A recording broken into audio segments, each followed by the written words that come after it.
आज के इस वीडियो में मैं बहुत ही इम्पोर्टेंट टॉपिक के बारे में बात करने वाला हूँ। वो है डेटा टेबल। ओके, ये जो टेबल है ये बहुत ज़्यादा यूज़फुल है किसी भी एप्लीकेशन के लिए। तो चलिए उसके बारे में डिटेल में बात किया जाए कि एंगुलर में कैसे आप बहुत ही बेहतरीन डेटा टेबल क्रिएट कर सकते हैं एंगुलर मटेरियल के द्वारा। अगर आप एंगुलर यूज कर रहे हैं तो most probably most of the cases में एंगुलर मटेरियल का स्ट्रक्चर ज़्यादा प्रीफर किया जाता है। तो इसीलिए जो है एंगुलर मटेरियल के बारे में इस पार्टिकुलर वीडियो में डिटेल में बात किया जाएगा। तो इस वीडियो में बने रहिए और डेफिनेटली ये बहुत इंटरेस्टिंग ये टॉपिक होने वाला है। ठीक है, तो आप नोटिस करेंगे कि ये एक बेसिक टेबल मैं क्रिएट किया हूँ जिसमें यहाँ पे देख सकते हैं, यहाँ पे सॉर्टिंग है, ये सॉर्ट हो सकता है, ये टाइप है। ये सॉर्टिंग अभी फ़िलहाल काम नहीं कर रहा है तो उसके बारे में आगे मैं बताऊँगा। तो ये सॉर्टिंग है, ये डिस्क्रिप्शन है, ये स्टेटस है। इस पे क्लिक करने के बाद देख सकते हैं उसका जो डेटा है यहाँ पे आ रहा है। राइट, आप यहाँ पे नोटिस करेंगे कि किसी पर लाइन पर क्लिक कर रहे हैं तो ये चेक बॉक्स चेक्ड हो जा रहा है। और अगर ये चेक बॉक्स चेक्ड हो जाएगा तो आप यहाँ पे एडिट का बटन यहाँ पे दिखेगा, आप एडिट कर सकते हैं, इसको एडिट कर सकते हैं या फिर आप डिलीट भी कर सकते हैं। ऐड का बटन जो है हमेशा रहता है।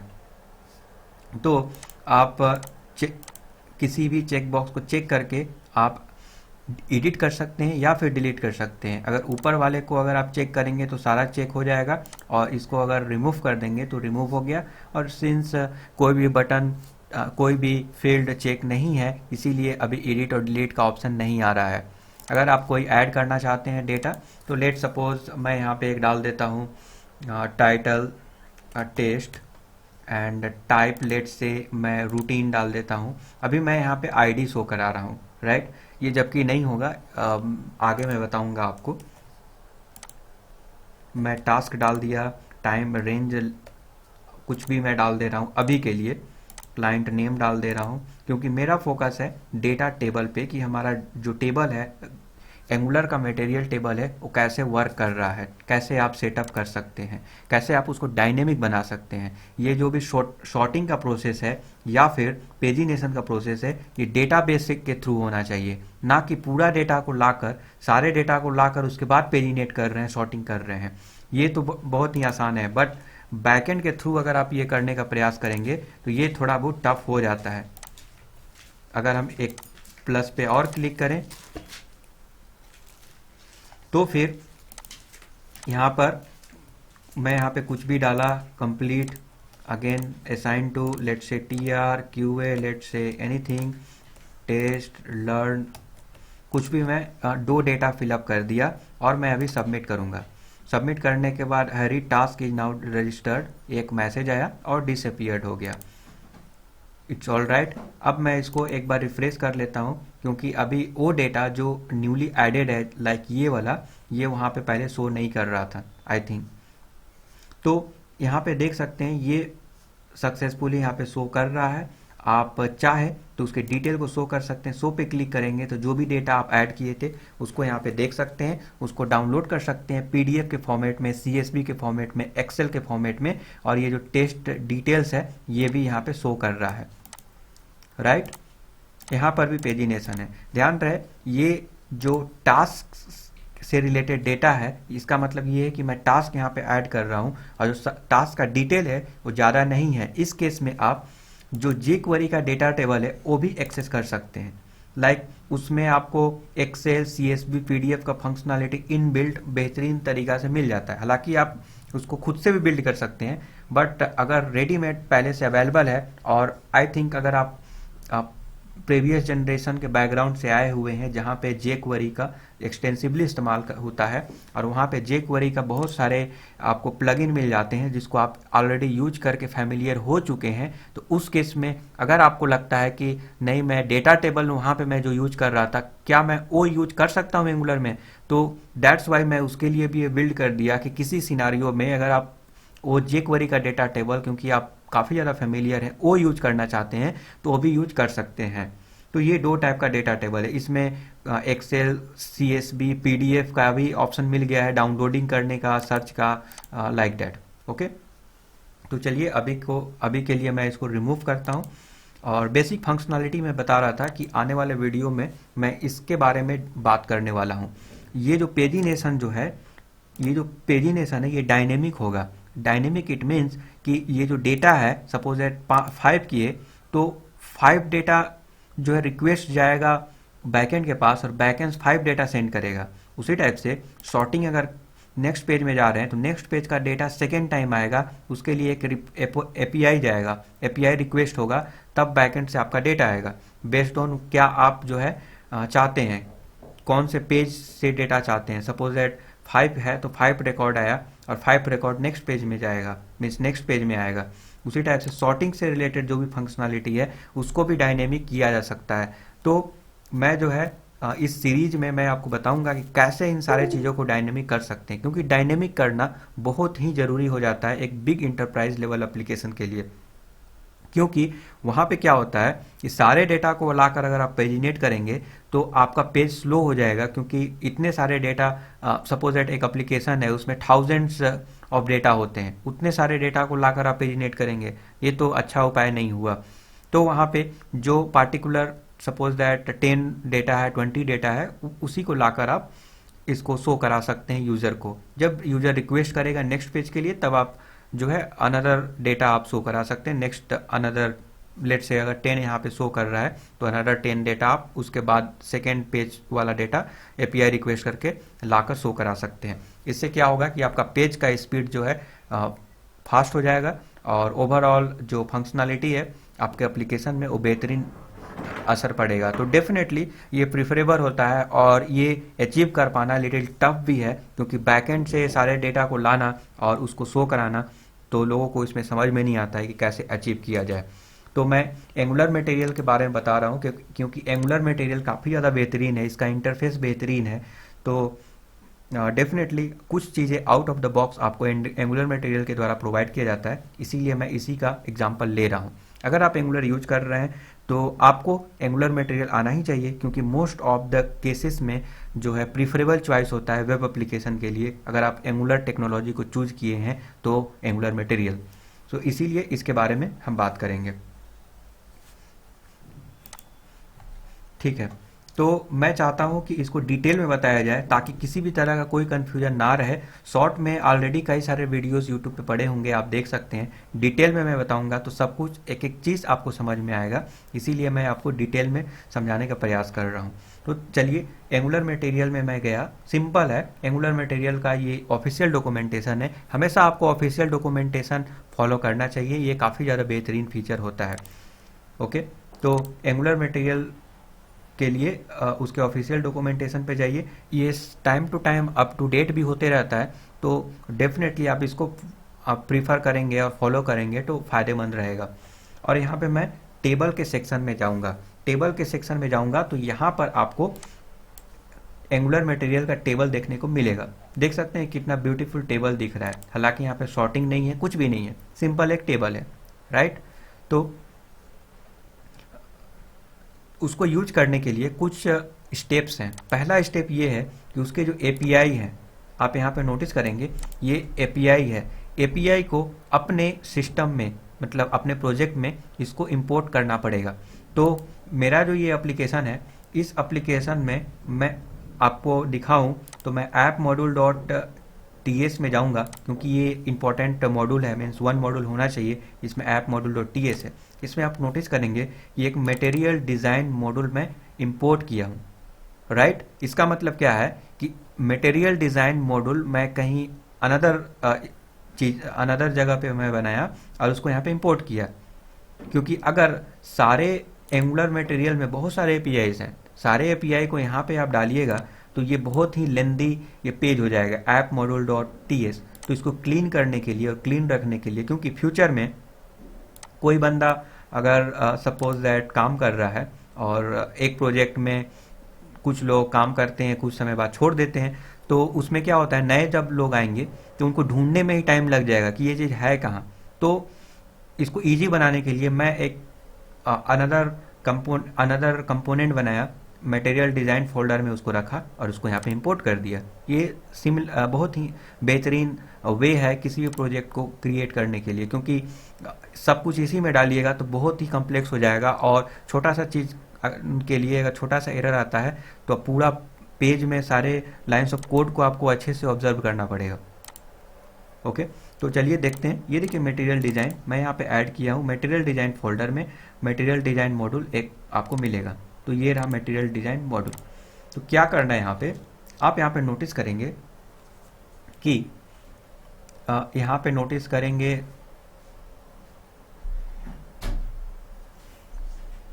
ओके, तो मैं यहाँ पे सर्च कर लेता हूँ मैट टेबल मॉड्यूल। इसको यहाँ पे आपको इंपोर्ट करना पड़ेगा। ओके, तो इसका मतलब ये है कि मैं किसी रॉन्ग पेज पे हूँ, मुझे अनदर पेज पे जाना चाहिए। मैं जो अभी आपको दिखा रहा हूँ वो उस फोल्डर का नाम है टास्क रिपोर्ट। तो मैं टास्क रिपोर्ट के फोल्डर में जाऊंगा और टास्क रिपोर्ट के फोल्डर में हमको मटेरियल डिज़ाइन मिलेगा और material design dot module dot T S. आप यहाँ पे नोटिस करेंगे कितने सारे मॉड्यूल यूज किए गए हैं। मैं यहाँ पे सर्च करूँगा तो आप नोटिस करेंगे कि कहाँ कहाँ इसको यूज किया गया है। तो देख सकते हैं सबसे पहले आप इंपोर्ट करेंगे एपीआई को, और जाहिर सी बात है यहाँ पे इंपोर्ट के सेक्शन में भी आपको इंपोर्ट करना पड़ेगा। ठीक है, उसका पाथ तो आप यहाँ पे डिक्लेयर कर दिए, बट यहाँ पे एनजी मॉड्यूल जो डेकोरेटर है मीन्स एंगुलर को ये बताना पड़ेगा कि ये मॉड्यूल करके भी कोई चीज़ होता है, एग्जिस्ट करता है। तो एंगुलर को पता चल जाएगा और वो जो इसको कनेक्ट करके एक्सेस कर सकता है। ठीक है, तो ये देख सकते हैं आप यहाँ पे आप डाल दिए तो एंगुलर को पता चल गया, एंगुलर के मेटा डेटा को ये पता चल गया कि ये टेबल करके है, इसको एक्सेस करना है। नाउ पहला स्टेप कंप्लीट हो गया। पहला स्टेप आप समझ गए होंगे कि आपको ये जो एपीआई है, इसका मतलब ये जो मॉड्यूल है आपको इंपोर्ट करना पड़ेगा। कहीं पर भी इंपोर्ट कीजिए, ऐप मॉड्यूल में भी इंपोर्ट कर सकते हैं या फिर अलग कंपोनेंट बनाकर वहाँ पे यूज कर सकते हैं। क्योंकि एंगुलर मटेरियल यूज कर रहे हैं तो एंगुलर मटेरियल में बहुत सारे एपीआई होते हैं, उसको अगर एक ही पेज में रखेंगे तो बहुत कम्प्लेक्स हो जाएगा, इसीलिए उसको सेपरेट कर दीजिए। ये मेरा अपना राय है। ओके, नाउ कुछ पॉइंट्स यहाँ पे दिए गए हैं, उसको आप अच्छे से पढ़कर समझ सकते हैं। लाइक डायरेक्टिव कंपोनेंट जैसा ही है, बट डायरेक्टिव में क्या होता है कि एग्जिस्टिंग एलिमेंट्स में कुछ बदलाव करने होते हैं एग्जिस्टिंग डॉम एलिमेंट में, तब हम उसको डायरेक्टिव बोलते हैं उसको। ठीक है, तो डायरेक्टिव के बारे में मैं बाद में बताऊंगा डिटेल में, और अगर आपको बेसिक पता है एंगुलर के बारे में तो ज़रूर आपको डायरेक्टिव पता होगा। तो बेसिक मैं आइडिया मैं आपको बता देता हूँ डायरेक्टिव होता क्या है। तो अगर मैं एग्जाम्पल में जाऊँगा, क्योंकि ओवरव्यू में जाएंगे आप तो ये टेबल है। ठीक है, टेबल कुछ इस प्रकार दिखेगा, ये एंगुलर मटेरियल का डॉक्यूमेंटेशन आपको बता रहा है, और यहाँ पे क्लिक करके उसका कोड भी देख सकते हैं कि कैसे ये काम करता है। बहुत ही बेहतरीन है, आप इसको एक बार देख कर ही समझ जाएंगे। तो मैं यहाँ पे कोड पे क्लिक करता हूँ, यहाँ पे HTML, TS और CSS तीनों इंपॉर्टेंट फाइल यहाँ पे दिए गए हैं। इसको बनाने के लिए फॉर एग्जांपल मैं कोड पे क्लिक करूँगा, इसको बनाने के लिए आपको HTML, TS और CSS तीन चीज़ों की आवश्यकता पड़ेगा ही, राइट। तो तीन चीज़ यहाँ पे दिया गया है इसका एग्जांपल में। तो यहाँ पे आप नोटिस करेंगे कि मैट टेबल क्या है, ये डेटा सोर्स क्या है, ये सब डायरेक्टिव है, राइट। तो इस प्रकार से इसको बोलते हैं डायरेक्टिव। ये क्या करेगा, एग्जिस्टिंग जो टेबल है, टेबल के एग्जिस्टिंग जो टेबल है उस जो डॉम है उसको उसमें कुछ मॉडिफाई कर सकता है। आप डायरेक्टिव को यूज करके आप उसमें मॉडिफाई कर सकते हैं, राइट। तो being adding a table mat table component to your template and passing in data, the simplest way to provide a data to the table is by passing a data array to the table's data source. Now in the second step आपको क्या करना है, second step में, first step तो समझ गए, second step में जहाँ पे आप यूज करना चाहते हैं वहाँ पे क्या करना पड़ेगा कि आपको नॉर्मल एक टेबल लेना पड़ेगा। ये एक नॉर्मल टेबल है, ओके, बट यहाँ पे नोटिस करेंगे कि एक मैट टेबल करके है, राइट। ये मैथ टेबल जो है आपको ऐड करना पड़ेगा उस टेबल में। इसको डालने के बाद आपको डेटा सोर्स प्रोवाइड करना पड़ेगा, मतलब कि किस एरे के डेटा को जो है शो कराना चाहते हो। मतलब एक डेटा क्या है, ये डेटा डेफिनेटली एक एरे फॉर्मेट में होगा। फर्स्ट एरे में ये वैल्यू होगा, दूसरे एरे में ये वैल्यू होगा, तीसरे एरे के इंडेक्स में ओके। तो एक एरे में बहुत सारे वैल्यूज हो सकते हैं, जिसमें एक एक को आपको दिखाने के लिए आपको इसको प्रोवाइड करना पड़ेगा एरे। तो ये हो गया डेटा सोर्स, आपको डिफाइन करना पड़ेगा डेटा सोर्स। ये नेम जो है प्री डिफाइंड है, ये एंगुलर मटेरियल आपको प्रोवाइड करता है, आपको ऐसे ही यूज करना पड़ेगा। और ये जो डेटा है, जो एरे है, वो आपका खुद का होगा, जो आप शो कराना चाहते हैं। ठीक है, तो आप ये समझ गए। नाउ सेकेंड में बोल रहा है कि डिफाइंड कॉलम टेम्पलेट्स। ये तो हो गया। अब टेबल तो बना दिए ना, उसमें कॉलम भी होंगे। आप तो ये बता दिए कि एक टेबल रहेगा, टेबल में एक डेटा सोर्स रहेगा। डेटा सोर्स में आप प्रोवाइड कर देंगे कि किस एरे को दिखाना है, बट किस एरे का वैल्यू को दिखाना है, उसका हेडर क्या होगा, ये सब डिफाइन करने के लिए, उसके कॉलम को डिफाइन करने के लिए हमको ये लाइन लिखना पड़ेगा। ठीक है, तो इसमें क्या क्या चीज़ है, इसमें दो चीज़ें हैं। एक है हेडर, ये जो हमको दिखाना है उसका हेडर क्या है। तो हेडर आप लिखेंगे कि स्कोर, लेट से स्कोर है। अब यहाँ पे भी नोटिस करेंगे कि मैट हेडर सेल लिखा हुआ है और स्टार मैट हेडर सेल डिफ लिखा हुआ है। इसका मतलब ये है कि ये सारे चीज़ें एंगुलर मटेरियल जो है प्रोवाइड करता है आपको। मीन्स इसके अंदर में कुछ कोड लिखे होंगे, आपको जस्ट ये एट्रीब्यूट्स प्रोवाइड किए जा रहे हैं। राइट, इसको यूज करके, इस डायरेक्टरी बुक को यूज करके आप इसको दिखा सकते हैं। तो सिंपल हो गया, एक टीएच हो गया, एक टीडी हो गया। टीएच मतलब जो कॉलम का जो हेडिंग होगा और जो दिखाना चाहते हैं। सिंपल है। तो ये चीज़ें कंप्लीट हो गया यहाँ पे। और थर्ड लाइन में जाते हैं। ये क्या बोल रहा है कि define the row template. Right, अब ये तो हो गया, बट अब जाहिर सी बात है, रो पहले होता है, फिर रो के अंदर जो है कॉलम होता है, तो आपको रो डिफाइन करना पड़ेगा। तो यहाँ पे रो के लिए ये लिखना पड़ेगा टीआर। टीआर में मैट हेडर रो, दो टीआर होगा। एक टीआर होगा आपका हेडर का, दूसरा टीआर होगा आपका डेटा का। तो देख सकते हैं ये हेडर का हो गया और ये जो है रो डेटा का हो गया। मतलब अब हम लेकर चलते हैं यहाँ पर, आप यहाँ पर नोटिस करिएगा, ये जो हेडिंग हो गया, ये फर्स्ट लाइन, उसके बाद का जो लाइंस हैं वो क्या हैं, उसके डेटा हैं। तो दैट्स वाई यहाँ पे दो जो है रो होगा। पहला रो में क्या होगा कि कॉलम दिखाई देगा और सेकेंड रो में सारे data. That's it. Okay, so column, जो कॉलम आप दिखाना चाहते हैं इस कॉलम टू डिस्प्ले में डाल सकते हैं। आगे हम बताएंगे ये क्या है। ये एक एरे है, जिस कॉलम को आप दिखाना चाहते हैं उसको इस एरे में डिफाइन करना पड़ेगा। अनदर वन अगेन, टीआर तो है, बट कितने टीआर होंगे, तो जितने डेटा होंगे उतने टीआर होंगे। सपोज दैट एक कॉलम है, यहाँ पर नोटिस करिएगा नेम, तो इस नेम में जितने नेम है उतने टीआर बनेंगे। दैट्स वाई यहाँ पे आपको लूप देखने को मिल रहा होगा। ठीक है, स्टार मैट रो डिफ, ये एंगुलर के द्वारा प्रोवाइड किया जाता है। आपको डॉक्यूमेंटेशन से मिल जाएगा, इसको रटने की जरूरत नहीं है। यहाँ पे लेट माई रो और कॉलम टू डिस्प्ले।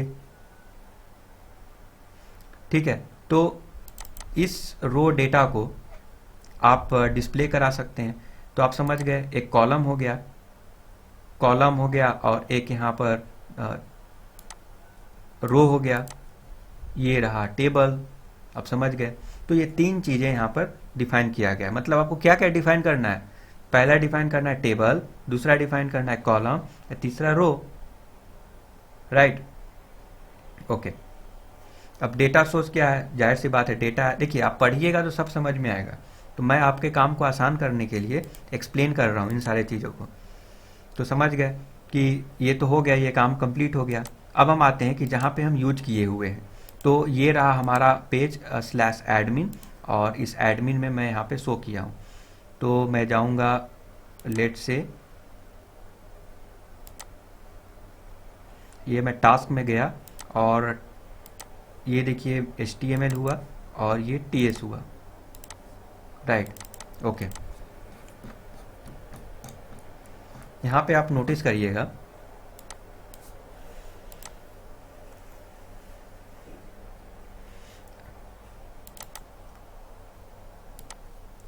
यहाँ पे इंपोर्ट किया गया है मैट टेबल डेटा सोर्स, इसको यूज करने के लिए, ओके। नाउ यहाँ पे आपको कुछ चीज़ यहाँ पे नोटिस करेंगे आप।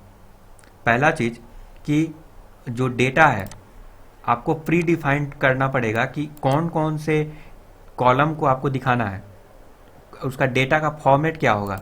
तो फॉर्मेट है, उसमें आईडी होगा, टाइटल होगा, टाइप होगा, डिस्क्रिप्शन होगा, स्टेटस होगा और क्रिएटेड डेट होगा। तो आप उसका एक इंटरफेस बना दिए, बहुत ही सिंपल है। एक्सपोर्ट इंटरफेस पीरियोडिक एलिमेंट, कोई भी एलिमेंट ले लीजिए, ये एक फॉर्मेट है, एक स्केलेटन है। इसका मतलब कि ये है कि आप बता रहे हैं कि आपका जो डिज़ाइन है डेटा का वो कुछ इस प्रकार से होगा, जो डेटा है वो कुछ इस प्रकार से ही देखने को मिलेगा, जिसमें टाइटल होगा, टाइप होगा, description, something like that, okay.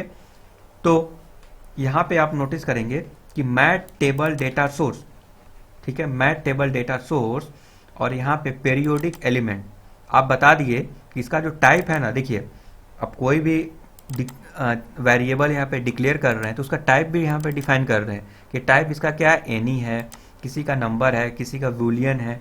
तो सिमिलरली इसका आप डिफाइन कर रहे हैं कि इसका जो टाइप है, इसका जो स्ट्रक्चर है वो कुछ इस प्रकार से देखने को मिलेगा। मैं ज़्यादा टेक्निकल टर्म में नहीं जा रहा हूँ ताकि कोई कन्फ्यूजन ना हो आपको। तो आप ये बता रहे हैं, तो सिलेक्शन मॉडल के अंदर पीरियोडिक एलिमेंट ये यहाँ पे आ गया, मतलब डेटा का फॉर्मेट कुछ इस प्रकार से होगा। इनिशियल डेटा कुछ भी नहीं है, नल है, मतलब एक रो है उसमें कुछ भी नहीं है। तो ये समझ गए। नाउ अब यहाँ पे आप नोटिस कर रहे होंगे कि मैं कोड में लेकर चलता हूँ, यहाँ पर ही TS में आप यहाँ पे जाएंगे तो यहाँ पे आप नोटिस करेंगे कि ये हो गया आपका, आप यहाँ पे क्या किए, मैट टेबल डेटा सोर्स, इसको आप इंपोर्ट किए जैसा कि मैं इंपोर्ट किया हूँ। और यहाँ पे एक पीरियोडिक एलिमेंट है, हालांकि ओके पीरियोडिक एलिमेंट यहाँ पर है, राइट।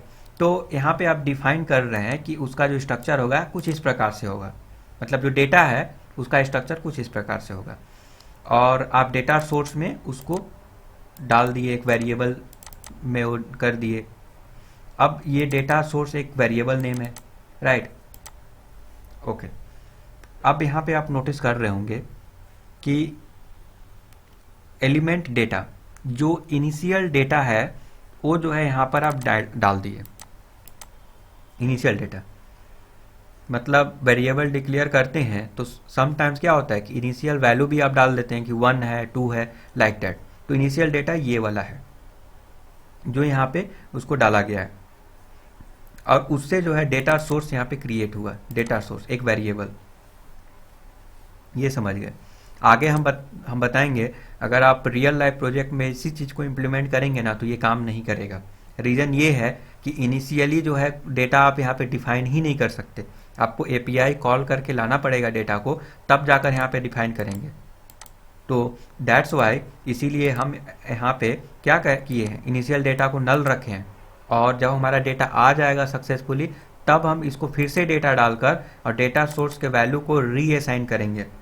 तो पहले में मेरा वैल्यू मेमोरी में जो भी होगा नल होगा, तो फिर रीअसाइन होकर नया वैल्यू से ऐड हो जाएगा।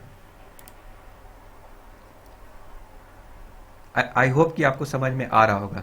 तो आप समझ गए कि एक डेटा है, बहुत ही बेहद सिंपल है। देखिए एक डेटा है, इसका एक फॉर्मेट डिफाइन कर दिए कि इसी प्रकार का होगा, इसका मतलब एक पोजीशन होगा, उसमें एक नेम होगा, एक वेट होगा, एक सिंबल होगा। देखिए यहाँ पर भी वही चीज़ है। अब नेम होगा तो उसका जो टाइप होगा वो स्ट्रिंग ही होगा, पोजीशन है उसका टाइप नंबर ही होगा। आप यहाँ पे डिफाइन कर दिए। अगर यहाँ पे कोई और फॉर्मेट में अगर डेटा देंगे तो ये सक्सेसफुली काम नहीं करेगा। ये प्रॉब्लम क्रिएट करेगा। इसीलिए यहाँ पे देख सकते हैं कि जो डेटा टाइप है उसी टाइप का डेटा यहाँ पे शो करा रहा है। ठीक है, अब क्या चाहते हैं कि पोजीशन का डेटा, पोजीशन क्या हो गया, कॉलम हो गया, और प्रत्येक रो में उस पोजीशन का डेटा शो होगा।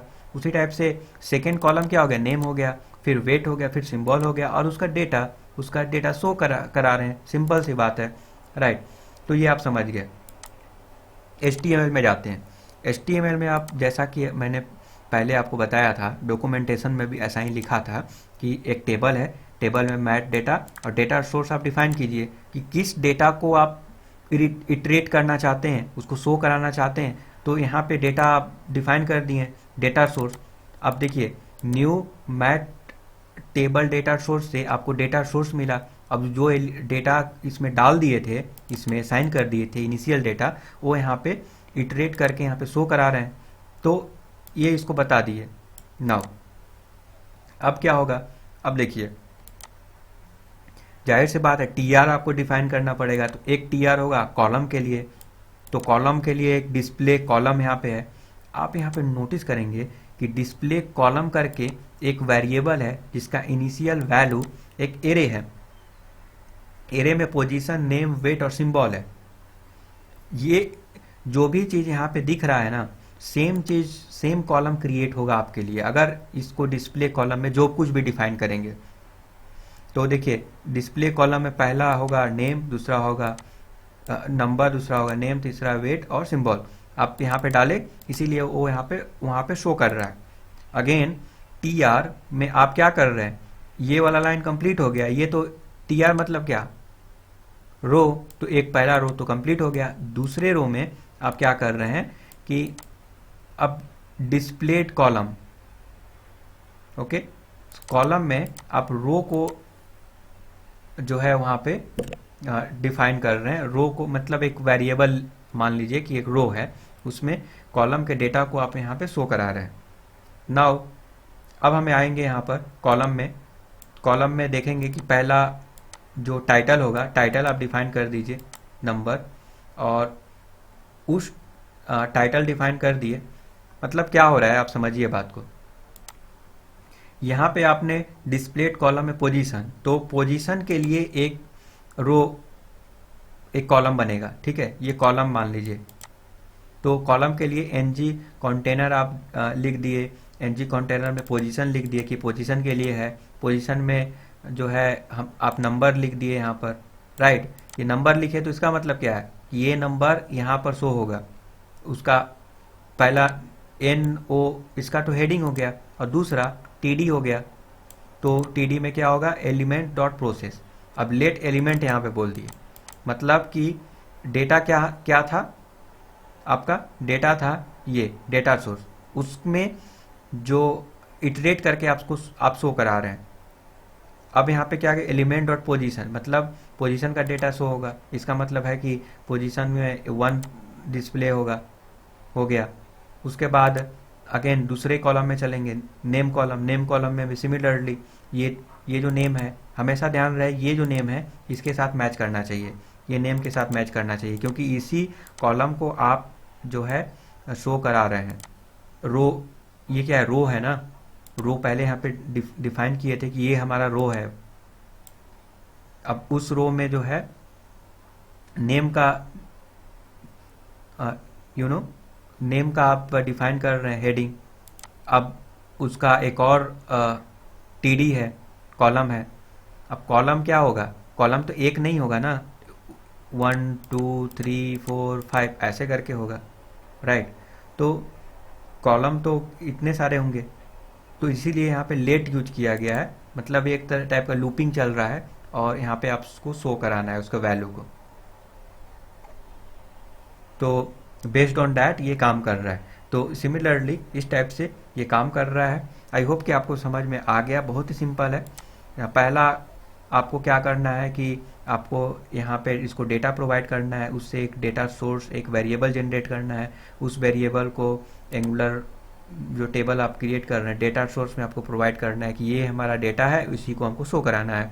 उसके बाद आ जाता है कि कॉलम पहला हो जाएगा, कौन कौन से कॉलम्स रहेंगे हेडिंग रहेंगे, कौन कौन से कॉलम आप डिस्प्ले करना चाहते हैं उसका डिटेल रहेगा। और दूसरा में सिंपल है, वो दूसरे एरे में जो है दूसरे रो में जाहिर सी बात है उसका डेटा आपको शो कराना है।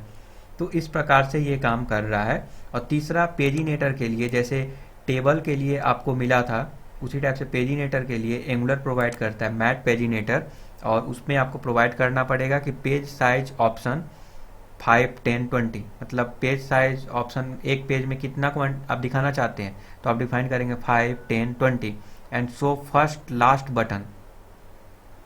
Okay, show first and last button देख सकते हैं यहाँ पे, ये आप डिफाइन कर सकते हैं। ये डिफाइन करेंगे तो फर्स्ट और लास्ट, देखिए लास्ट पेज है, ये वाला फर्स्ट पेज है, सेकेंड पेज पे जाएंगे तो ये फर्स्ट पेज है। तो अगर आप ये वाला फर्स्ट और लास्ट पेज डिफाइन करना चाहते हैं तो सो फर्स्ट लास्ट बटन आप कर सकते हैं। तो आई होप कि आपको पेजिनेशन समझ में आ गया और टेबल समझ में आ गया, राइट। तो अगेन मैं कुछ CSS में भी देख लेते हैं। टेबल का विथ 100% समथिंग वेरी इजी। तो सिमिलरली मेरा भी ऐसा ही कुछ शो हो रहा है यहाँ पर भी। यहाँ पे ये तो रहा कि आपको पहले से डेटा मालूम है इस फॉर्मेट में, तब ये आप कर रहे हैं। उसी टाइप से यहाँ पे क्या करना पड़ेगा, आपको डिफाइन करना पड़ेगा कि हमारा डेटा का फॉर्मेट कुछ इस प्रकार से होगा। उसका इंटरफेस ये है, उसमें जो टाइटल होगा हमेशा स्ट्रिंग होगा, टाइप होगा हमेशा स्ट्रिंग होगा, क्रिएटेड डेट हमेशा डेट होगा, लाइक डेट। नाउ आप यहाँ पे सिलेक्शन में, नहीं ये दूसरा चीज़ है, ये वाला डेटा सोर्स में, क्योंकि ये देख सकते हैं मैट टेबल डेटा सोर्स, इसमें उस डेटा को यहाँ पे कर रहे हैं तो अभी कुछ भी नहीं है यहाँ पर, तो यहाँ पे कुछ भी नहीं रहेगा, जाहिर सी बात है इनिशिएट तो करना पड़ेगा। नाउ ये हो गया। अब दूसरा पेजिनेटर के लिए देखिए व्यू चाइल्ड यूज किया गया है, और पेजिनेटर के लिए अगेन आपको ये ऐड करना पड़ेगा, इंपोर्ट करना पड़ेगा, देन उसको आप यूज कर सकते हैं कुछ इस प्रकार से। अगर आप यहाँ पे जाएंगे पेजिनेटर तो आप देख सकते हैं व्यू चाइल्ड से पेजिनेटर अप्लाई, ये देखिए पेजिनेटर को पहले इंपोर्ट किए हैं, उसको फिर एक्सेस किए हैं, तब जाकर ये पेजिनेटर काम कर रहा है। ये वाला पेजिनेटर, ये वाला, नहीं तो ये काम नहीं करेगा। तो समझ गए, डिस्प्लेड कॉलम आप डिफाइन किए कि कौन कौन सा कॉलम डिस्प्ले करना है। अगर सपोज सिलेक्ट को यहाँ से उठाकर यहाँ रख देंगे तो आपका ऑर्डर पता है कैसा होगा, आपका ऑर्डर जो है ये जो सिलेक्ट का ये चीज़ है ये वाला उठकर यहाँ पे आ जाएगा लास्ट में, अगर लास्ट में रखेंगे तो। सो लास्ट में है इसीलिए सो जो है यहाँ पे लास्ट में आ रहा है, उसी ऑर्डर वाइज ही ये जो है डिस्प्ले होता है। ठीक है, अब यहाँ पे नोटिस करेंगे ng on init। ng on init में मतलब कि ऑलमोस्ट आप बोल सकते हैं कि जब पेज लोड हो रहा है वहाँ पर कंस्ट्रक्टर के बाद कुछ चीज़ें ऐसे होते हैं ना जो आप ng on init में इनिशियलाइज कर सकते हैं। ये भी बहुत ही बेटर प्लेस होता है इनिशियलाइज करने के लिए।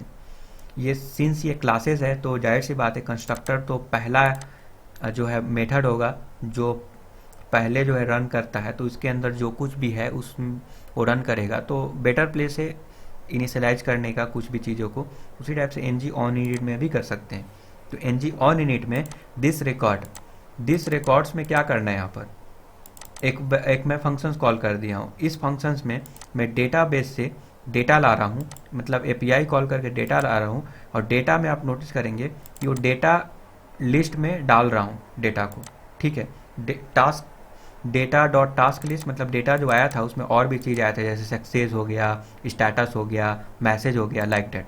तो हमको चाहिए क्या, डेटा लिस्ट। तो वहाँ से मैं कलेक्ट करके एक वेरिएबल में डाला और एक मेथड मैं यहाँ पे कॉल किया, और यही मेथड मैं बोल दिया कि अब डेटा आ गया है, अब चलो मटेरियल जो डेटा टेबल है उसमें अब उस डेटा को डाल दो जिसको शो कराना है।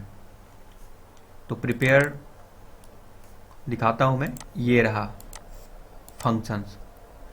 अब ये मेथड में आप नोटिस करेंगे this dot data source is equal to new mat table data source periodic element, उसका टाइप, उसका इंटरफेस इस प्रकार होगा, और ये रहा डेटा। तो अब इनिशियलाइज किया गया था नल से, अब नया मैं डेटा उसको प्रोवाइड कर दिया। यही डेटा अब हमको डिस्प्ले होगा इसी के बेस पर। तो दैट्स वाई ये डेटा हमको शो हो रहा है। अब चलिए मैं जाता हूँ ये HTML पेज पे, तो task component dot HTML simple है।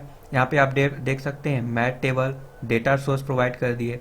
मैट सॉर्ट क्या होता है, सॉर्टिंग के लिए होता है। जैसे ये वाला देख रहे हैं ना, ऊपर नीचे हो रहा है, तो ये सॉर्ट होता है बेसिकली। इसमें नहीं हो रहा है क्योंकि चलिए कोई शॉर्टिंग का दिखा, जैसे ये हो गया, इसको सॉर्ट कर रहे हैं तो देख सकते हैं ये असेंडिंग डिसेंडिंग ऑर्डर में ये सॉर्ट हो रहा है। उसी टाइप से नेम, तो A to Z, Z to A like that इस सॉर्टिंग हो रहा है। नंबर में असेंडिंग डिसेंडिंग ऑर्डर में सॉर्ट हो रहा है। क्यों हो रहा है? क्योंकि सॉर्टिंग के लिए आपको ये वाला डालना पड़ता है।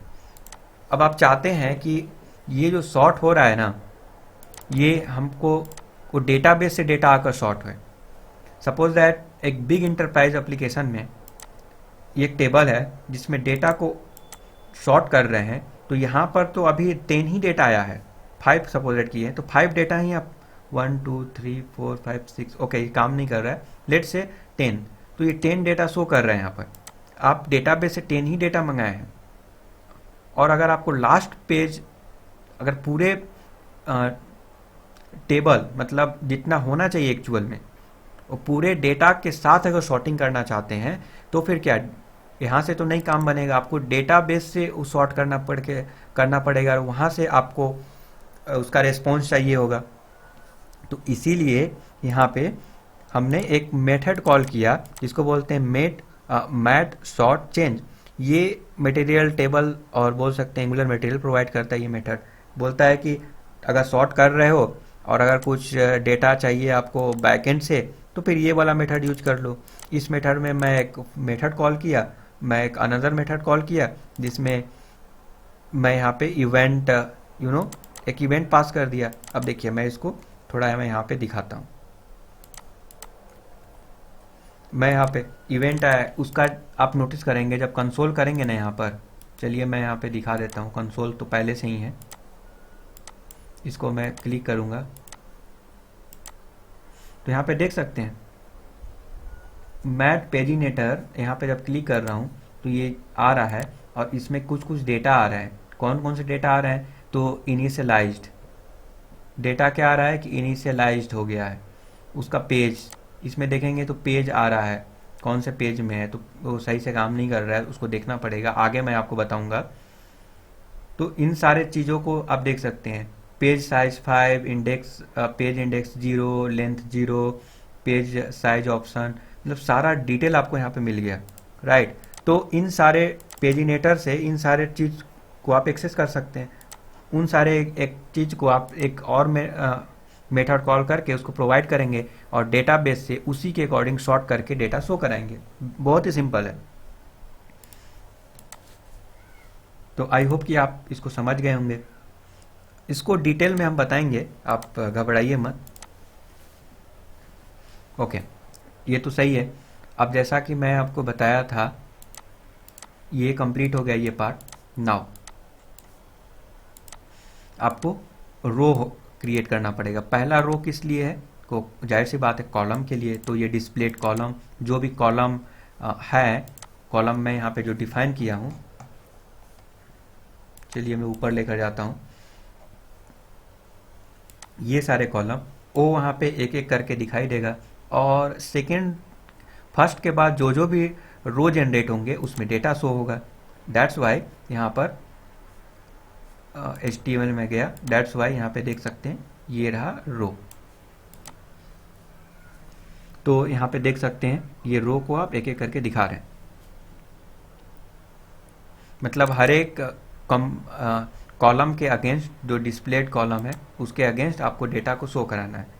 नाउ कोई अगर सिलेक्ट करेगा तो क्या होगा? सपोज दैट मैं किसी रो को सिलेक्ट किया तो ये चेक बॉक्स चेक हो रहा है, ऐसे कुछ हो रहा है ना, तो उसके लिए एक मेथड यहाँ पे लिखा हुआ है, क्लिक पर मेथड लिखा हुआ है कि क्लिक अप करते हैं तो क्या होगा। अगर माउस डाउन, सपोज दैट अपना जो माउस है, कीबोर्ड है, कीबोर्ड में माउस जो अप होता है डाउन होता है, माउस जो आपका माउस है, सॉरी कीबोर्ड नहीं माउस है, जिसमें अप होता है डाउन होता है, तो उसको ऊपर नीचे करने से क्या होगा, तो वो भी यहाँ पे डिफाइन कर सकते हैं। उसके लिए मेथड कॉल हो रहा है, ये इस मेथड में कुछ लॉजिक्स लिखे हुए हैं, तो उसको बाद में डिस्कस करेंगे। अभी के लिए आप ये समझ लीजिए कि इसमें जो भी इवेंट है आप एक्सेस कर सकते हैं। अब तो ये हो गया, बट वो जो कॉलम है ये तो रो डिफाइन हो गया, तो कॉलम को ऐसे यहाँ पे डिफाइन करते हैं, ये थोड़ा उल्टा है, मतलब अलग टाइप का है। तो एनजी कंटेनर होगा, हालांकि होना क्या चाहिए था, ये टीआर के अंदर ये होना चाहिए था, ये सारे चीज़ें, ये कॉलम का डेटा, कॉलम का डिटेल, बट ऐसा नहीं है यहाँ पर, ये सेपरेट है। एनजी कंटेनर आप डिफाइन करेंगे, जिसमें किस कॉलम का डेटा शो कराना चाहते हैं वो डिफाइन करेंगे, मैट कॉलम डेफ डिफाइन करेंगे, कॉलम डिफाइन करेंगे। उसके बाद टीएच किस कॉलम का जो हेडर है वो क्या होगा, तो वो दिखाई दे, आप करेंगे कि ये हेडर होगा। उसमें डेटा क्या होगा, तो ये लेट एलिमेंट, इस एक टाइप का लूपिंग है जो डेटा शो होगा। तो इस टाइप से ये काम कर रहा है फिलहाल। तो आई होप कि आपको ये समझ में आ गया, और अगर कोई डाउट होता है तो डेफिनेटली आप मुझसे पूछ सकते हैं। देखिए, पेजिनेटर के बारे में भी थोड़ा बहुत डिस्कस कर देता हूँ। ये रहा पेजिनेटर, जिसमें देख सकते हैं कि page size option. Now page size option में page size option, length and show first and last button, इन सारे चीज़ों को मैं यहाँ पे डिफाइन किया हूँ। बट आप नोटिस करेंगे कि ये जो पेज साइज ऑप्शन है ना, मैं उसके लिए एक अलग अनदर वेरिएबल क्रिएट करके किया हूँ। यहाँ पे आप नोटिस करेंगे, जब यहाँ पे क्लिक करेंगे, ओके वो चीज़ यहाँ पे नहीं है, तो ऊपर में मैं देखता हूँ, ये रहा। यहाँ पे आप नोटिस करेंगे कि पेज साइज ऑप्शन में यहाँ पर ही आप एरे डिफाइन कर दिए, यहाँ पे कीजिए, या फिर आप टीएस फाइल में कीजिए। एक वेरिएबल मैंने बना दिया, उस वेरिएबल में टीएस फाइल में कर दिया। ये देख सकते हैं, ये रहा TS file. Page limit option ये मैं यहाँ पे डाल दिया, page limit 25, page offset, total record यहाँ पे डाल दिया, राइट। तो ऐसे भी किया जा सकता है, इस वेरिएबल यूज कर सकते हैं, यहाँ पे कोई प्रॉब्लम नहीं है। तो आई होप कि आपको मटेरियल टेबल के बारे में पता चल गया। ये मैं जो भी बताया ये फ्रंट एंड में ही काम करेगा, और बैकएंड के साथ काम कराने के लिए, यानी कि हर एक एक्शन में डेटा हमारा बैकएंड से आना चाहिए, एपीआई कॉल होके आना चाहिए, जितना डेटा रिक्वेस्ट किया गया उतना ही आना चाहिए। इस फंक्शनैलिटी के लिए मैं आगे बताऊंगा, और अभी इस पार्टिकुलर वीडियो में मैं बेसिक ओवरव्यू दिया। आई होप कि ये वीडियो पसंद आया होगा। अगर फिर भी किसी प्रकार का डाउट है तो आप कमेंट करके ज़रूर बताइए। Thank you for watching.